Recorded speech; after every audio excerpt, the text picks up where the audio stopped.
Pain heals. Chicks dig scars. Glory lasts forever. Hey, welcome back to the channel. Thank you so much for being here. Appreciate all your support. Apologies. It's been a rough week. I don't know if anybody else has allergies, but it has been an absolute nightmare this past week. I know I haven't done a video for a few days as well, but I also, even though I know I do 2, 3 a day a lot of times, I really don't like to just do videos just to do videos. I like to have something that I want to talk about. But man, my eyes have not stopped watering in a week. The few seconds a day that they aren't watering. They're dry as can be. But anyway, enough of that. Let's talk a little bit about the Fever. Rough game last night for Indiana. The Atlanta Dream kind of exposed the weaknesses that they have. Aliyah Boston did not show up. She has a tendency to do that against teams with a bigger lineup like Atlanta has. We also have seen the limitations with Stephanie White.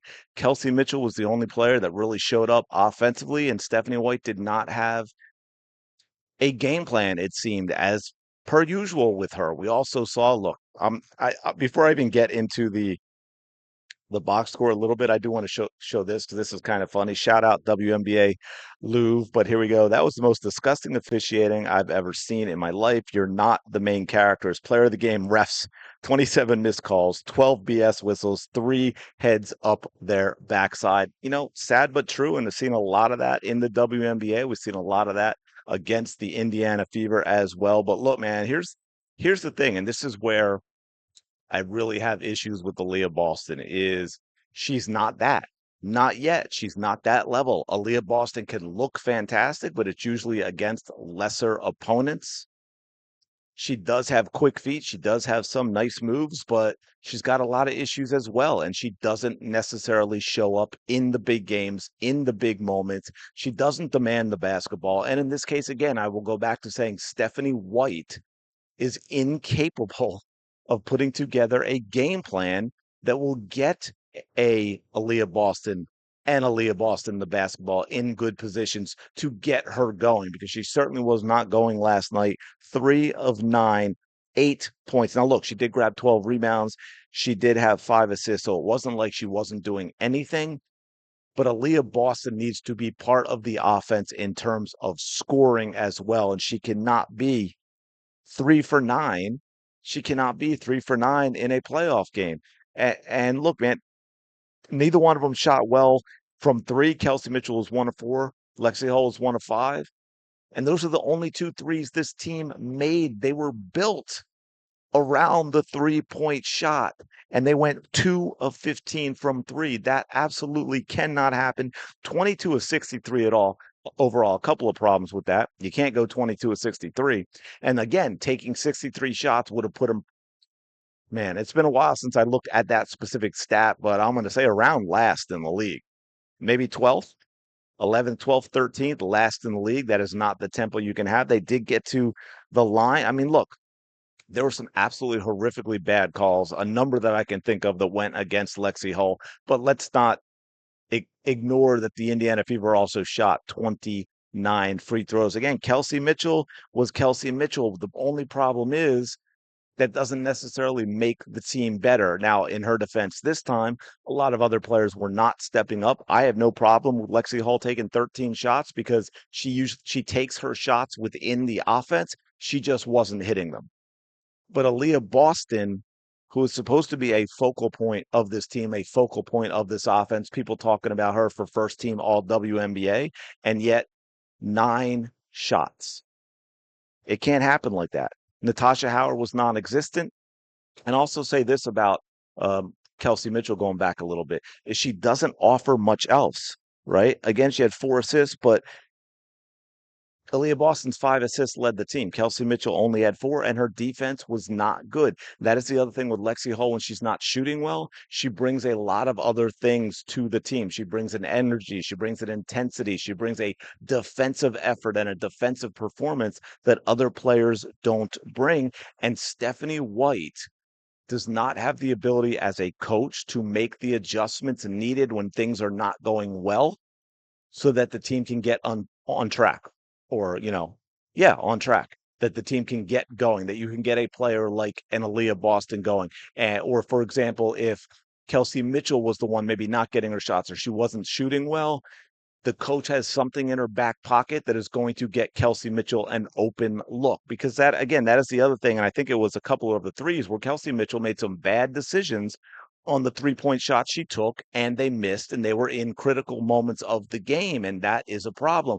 But again, going back to Stephanie White, when you can't put together an offense that gets your star players, your offensive players that you were counting on, good looks, especially when they aren't shooting well or when they aren't shooting at all, that is a problem. The other thing that I've noticed in talking about it, when I look at this, Stephanie White seems to have a type, player wise, folks, player wise. And that type seems to be a short guard who at times can have good games, but is limited overall. We can go to Sydney Colson, Ari McDonald, Odyssey Sims, right? Bree Hall now on the team as well, was also very limited, and that Shea Petty, another one as well. This is a problem for the team. We have a lot of similar players that are not players that are going to elevate your team and take them to the next level. And yet Stephanie White just keeps putting them on this roster. Another thing I like to point out, and here's a real issue. And this is a real concern for this team in terms of what they are going to be or what their chances are in the playoffs going forward. If we look at this, they lost this game 80-68, mainly because they got whacked in two quarters, right? The second and the fourth. They actually won the other two, and they were kind of close. That's the problem. They got whacked in the other two. Folks, check this out. And if you wonder why I'm like really getting into this, because again, I cannot even see well right now. My eyes are so messed up. Gray, 5 of 16. Howard, 6 of 17. Two stars. Now, they both had 20 points, okay? But 20 points on 16 shots is not great. 20 points on 17 shots is not great. 40 points on 33 shots is not great. Those two players were a combined 11 for 33. And yet the Indiana Fever lost this game by double digits. So here's my, well, let me back up a second.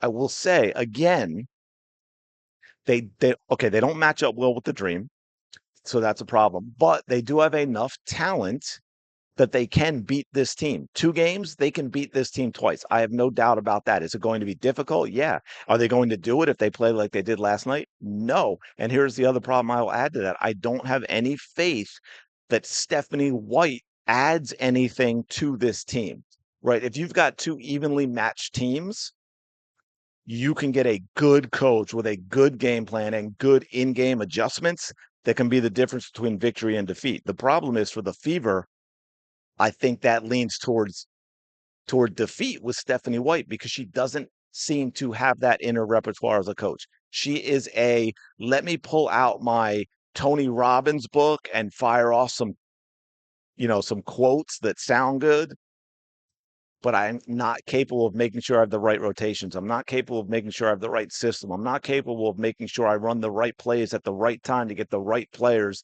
the right opportunities.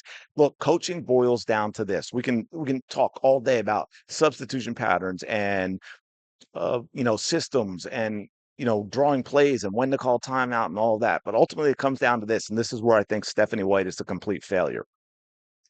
Coaching is about putting your players in the best position to give them the best chance of becoming successful, of being successful. And I do not think that Stephanie White can do that.